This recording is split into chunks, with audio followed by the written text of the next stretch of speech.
Fala galera, mais um vídeo de overview de edições especiais e dessa vez trouxe o Omnibus do Power Pack da Marvel Comics, lançado agora em agosto de 2020.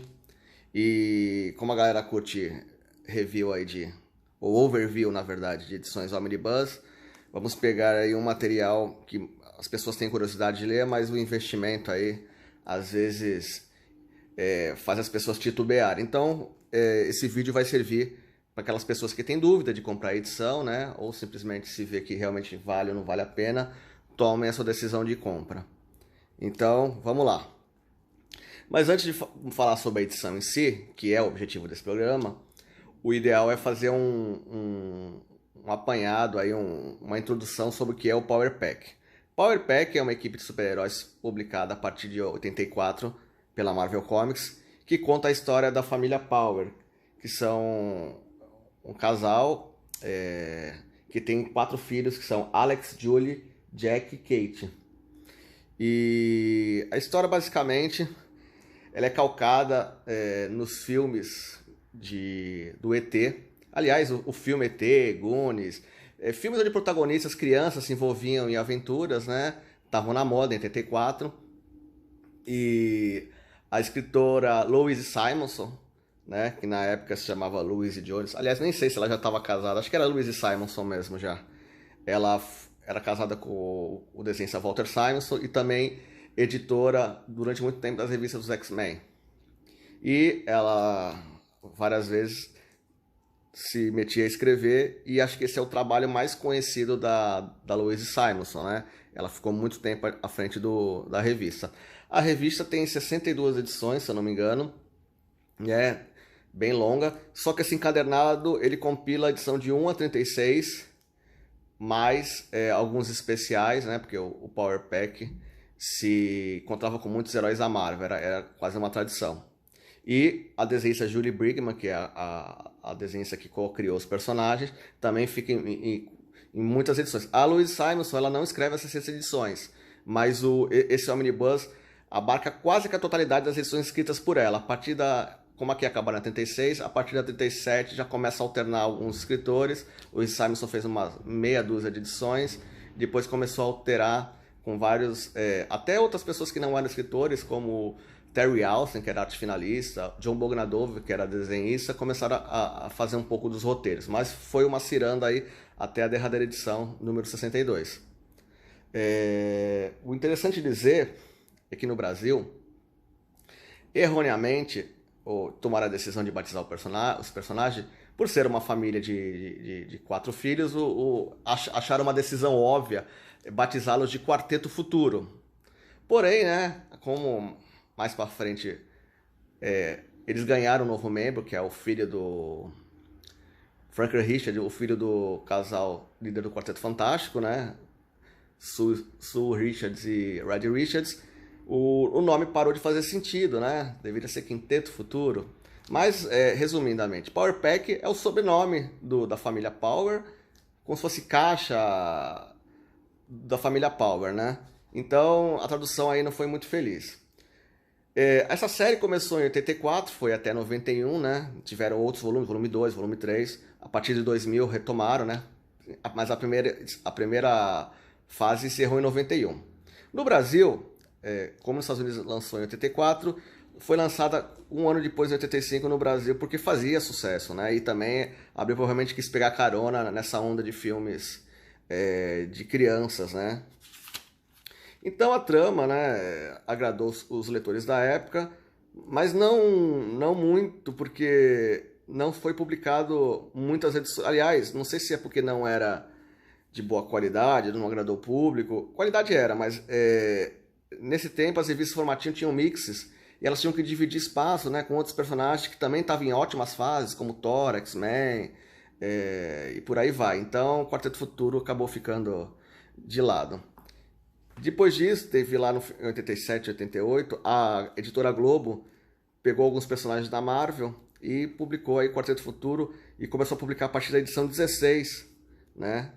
Algumas aventuras, mas essa empreitada da Globo também não foi muito adiante. Então, muito poucas edições foram publicadas no Brasil, exceto alguns crossovers inevitáveis, né? O Quarteto Futuro tinha participação em histórias dos X-Men, do Homem-Aranha, Mantiádega e por aí vai. Então, eventualmente, eles passavam essas edições de encontro e tinham que fazer, na sessão de carta, resumos, né? Do que tinha acontecido com os personagens.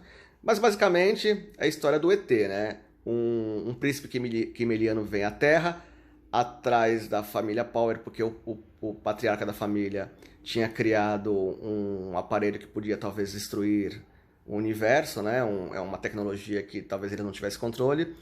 E o príncipe quimeliano vem atrás da família, acaba não encontrando o pai, mas encontrando os filhos, e num ato desesperado ele acaba transferindo seus poderes para as crianças, que tiveram poderes de alterar a densidade, aliás, a gravidade, que é o Alex, o Jack aumentar a sua densidade, virar uma nuvem, a Julie tinha poder de expelir energia, e a Kate tinha o poder de voar lançando esse formato de arco-íris, né? Então, basicamente era isso, e ao longo do... Eles mesmo com a morte do príncipe quimeliano, eles começaram a utilizar os poderes para defender contra os inimigos dos quimelianos, que eram os Snarks, que são esses bichos aqui que parecem lagartos, né? Então a trama basicamente era essa: quimelianos versus Snarks, e a família Power entra nessa jogada, herdando os poderes do príncipe quimeliano, que sacrificou para dar os poderes para os 4 filhos da família Power. Na sequência, né, eles também ganham uma nave chamada Sexta-feira, e aí a aventura é aquela típica de sessão da tarde. Então vamos mostrar agora a edição, tirar a sobrecapa, né?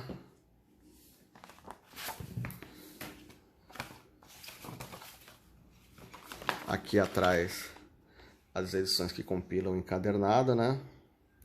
É um omnibus parrudão. Na descrição vai ter aí o número de páginas e as edições que compilam esse omnibus. Então, sejam bem-vindos aí ao encadernado, né? Aqui está o índice remissivo, né, das edições que compõem, para você se localizar. Arte muito linda de Junie Brigman. Eu não lembro dela ter feito, minha memória me trai, mais uma vez, eu não me lembro de outros personagens desenhados por ela, né? Mas ela tinha uma qualidade de desenhar feições de criança que muitos desenhistas, como por exemplo John Byrne, não tem até hoje, né? Ele desenha adultos, criança com cara de adulto. Então é uma arte bem marcante.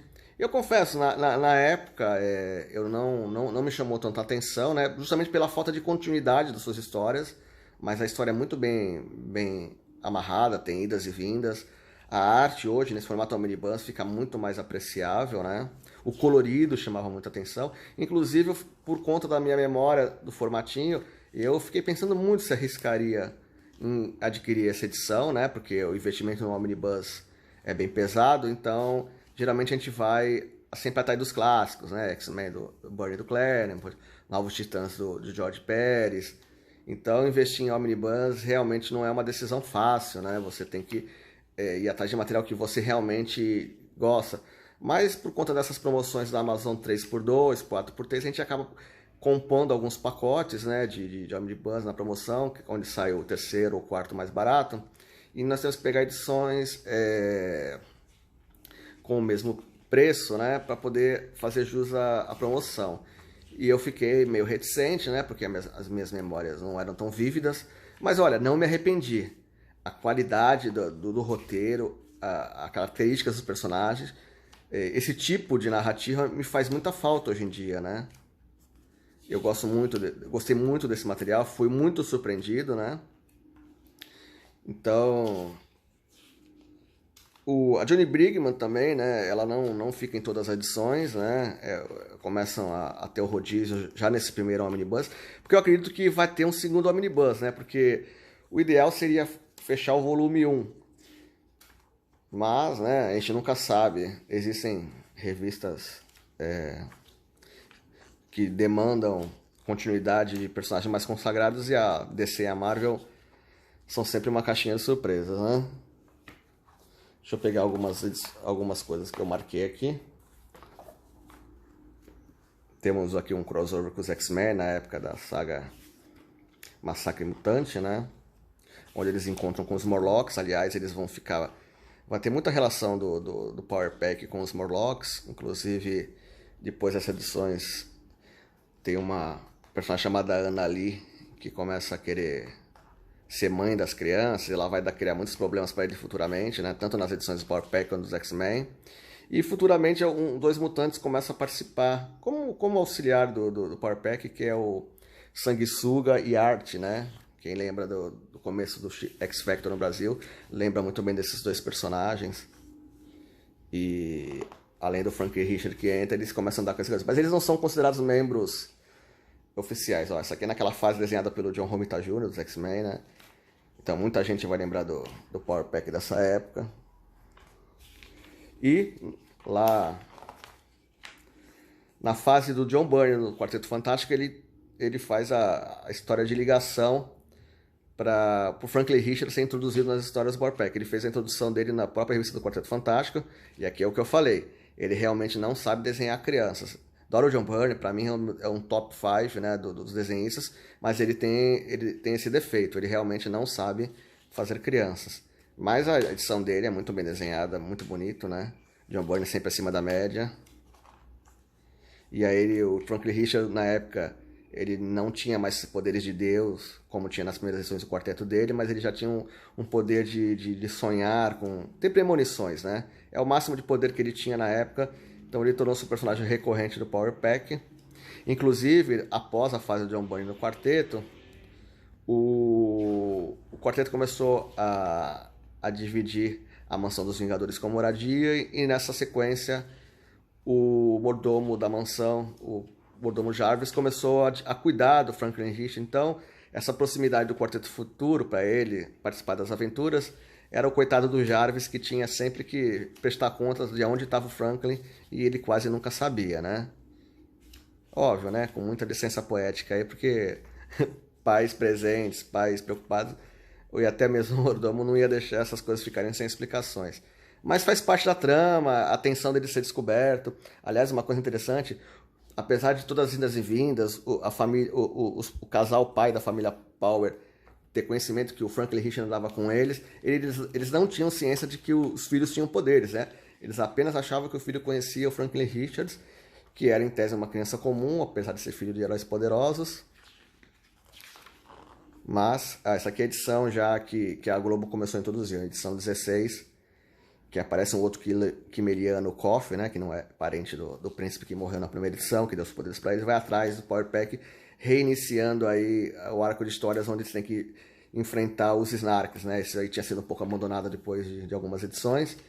Foi o plot inicial, mas depois eles começaram a ter aventuras próprias e esqueceram essa parte de luta intergaláctica meio Star Wars. Aí eles voltam a esse cenário, né? Agora com Franklin Richards participando ativamente da equipe, né? Tem até uma relação bem interessante, que ele tem uma rivalidade com a Julie, né? A Chispinha. É Julia Kate, eu confundo o nome das duas. É que no Brasil chamaram ela de Chispinha, então pra mim é Chispinha. A Kate, é verdade, Kate é a pequenininha. Perdão. As aventuras, né?